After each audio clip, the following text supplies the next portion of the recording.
Hi, yogis. We're back in the kitchen and we're back with yoga at the kitchen counter. This little sequence is going to guide you into the beginnings of bringing the spine into the body in simple back bending actions. You know the pose downward facing dog, Adho Mukha Svanasana. So let's begin with that today at the kitchen counter. But this time, please take this part of the hand to the edge of the kitchen counter. We'll call that the heel of the hand. Seen from the side, the heel of the hand is pressed against the front edge of the kitchen counter.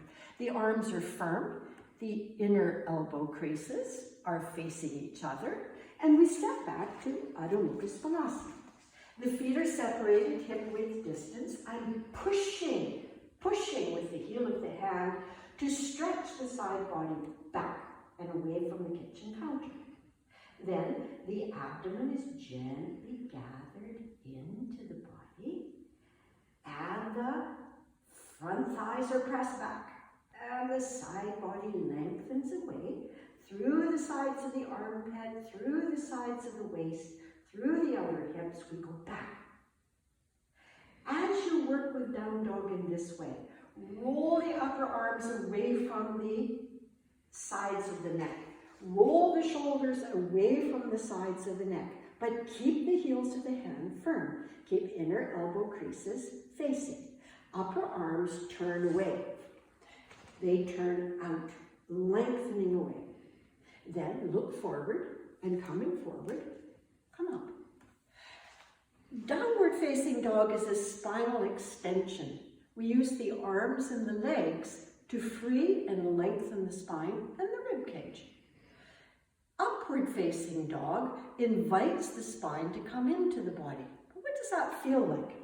If we take a single belt and we fold our belt a time or two, and we place it across the back body at the base of the thoracic vertebra. So a little anatomy here. This is the lumbar spine. This is the sacrum. This is the tailbone.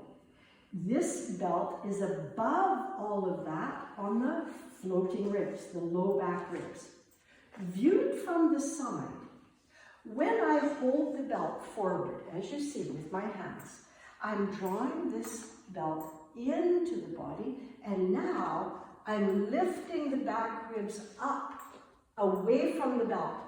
There's a slight curve as I work to bring the upper spine, here's the upper thoracic between the shoulder blades, as I work to bring the upper spine into the body.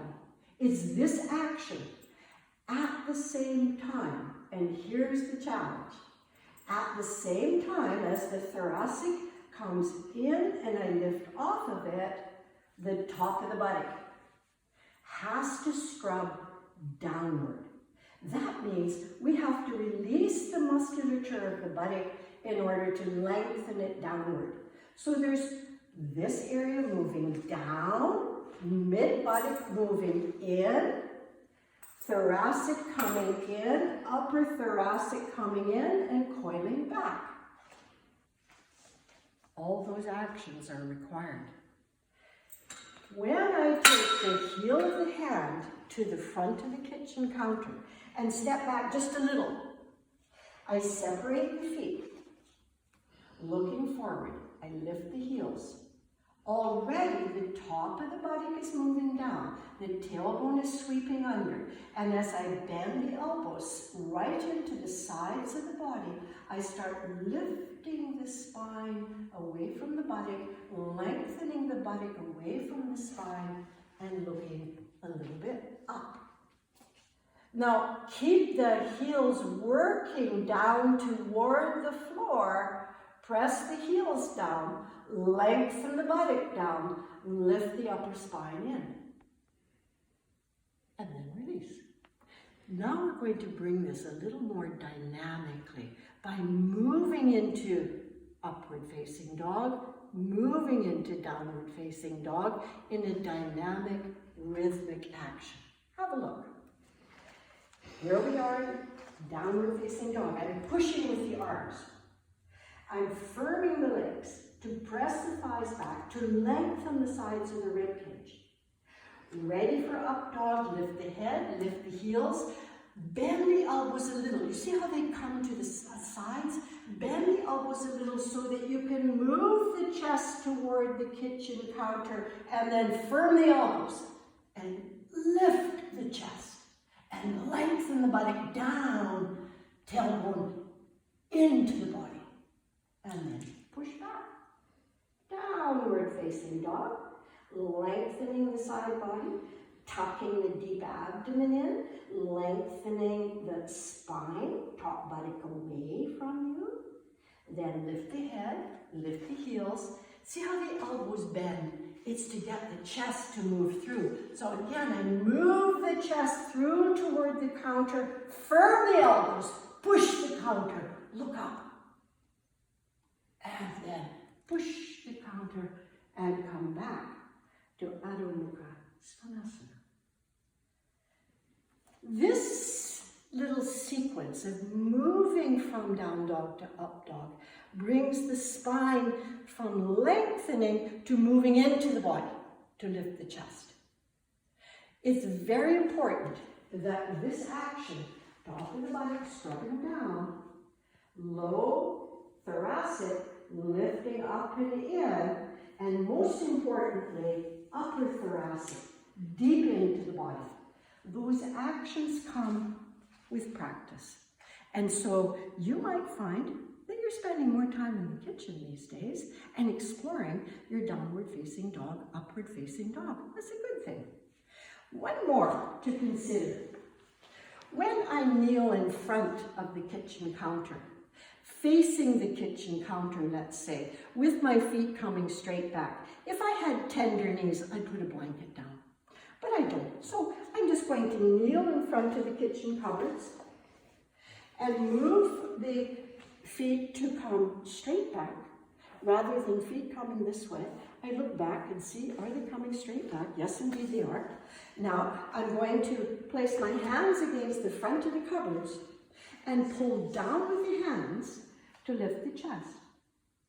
Here, it might be easier for you to get this action of top of the buttock lengthening down. So you could work this way with your thumbs on your sacrum, your hands at the side of the hips, and lengthen down as you lift the spine up and out of the pelvis. This might be a good way to work.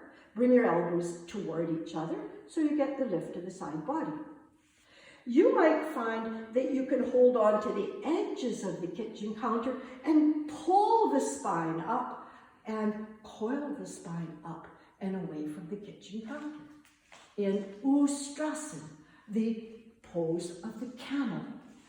Here, the thighs must press forward, the shins must press down, and the spine lifts into the body.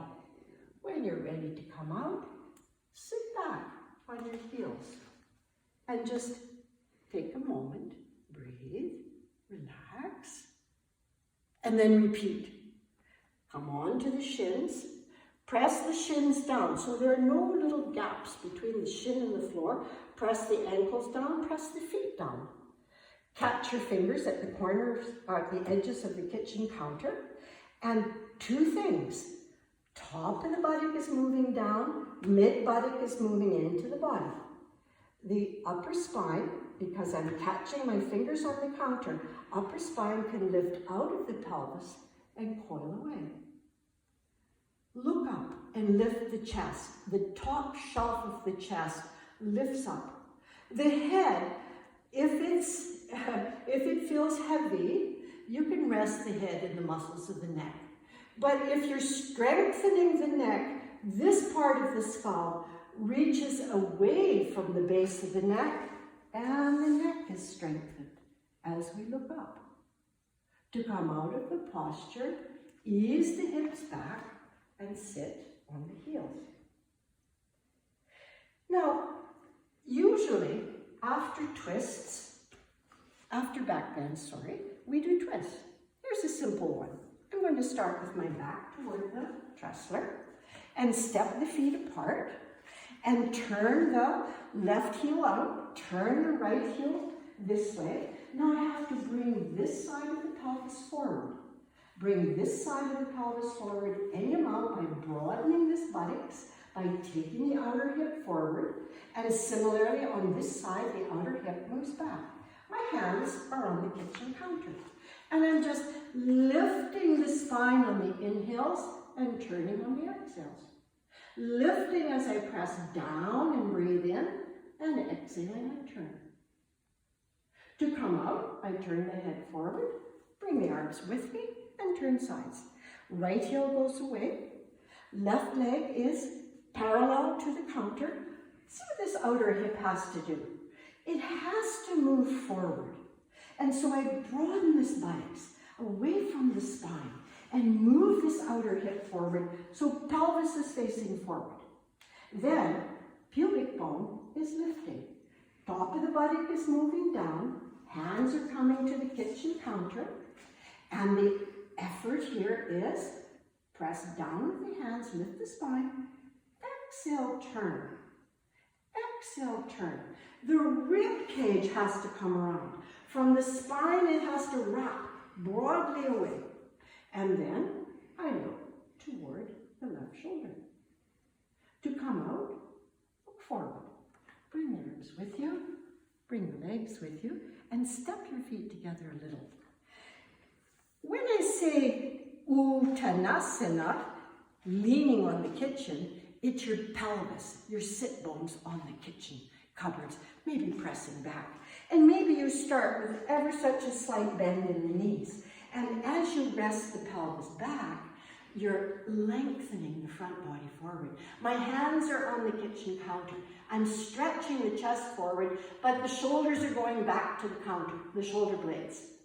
Then, taking support of the counter, I'm leaning the pelvis against the counter. I take one hand down. Maybe it reaches the floor, maybe it doesn't.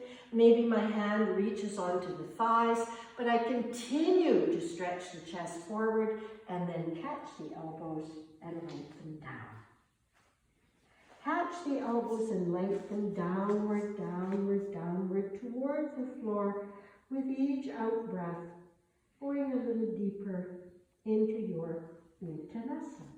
You can change the cross of the arms to catch the elbows, to lengthen the sides of the armpit down to the elbows, to lengthen the corners of the waist forward and down.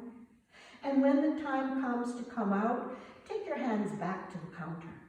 Press down with the hands, inhale, and sweeping the chest forward. Come up. Yogis, I hope that you've enjoyed this time in the kitchen again, and that you're exploring back bends in order to maintain the strength of the back and the suppleness as well. Thank you so much for showing up on our video streams, and thanks immensely to Doreen Miller, who is our videographer.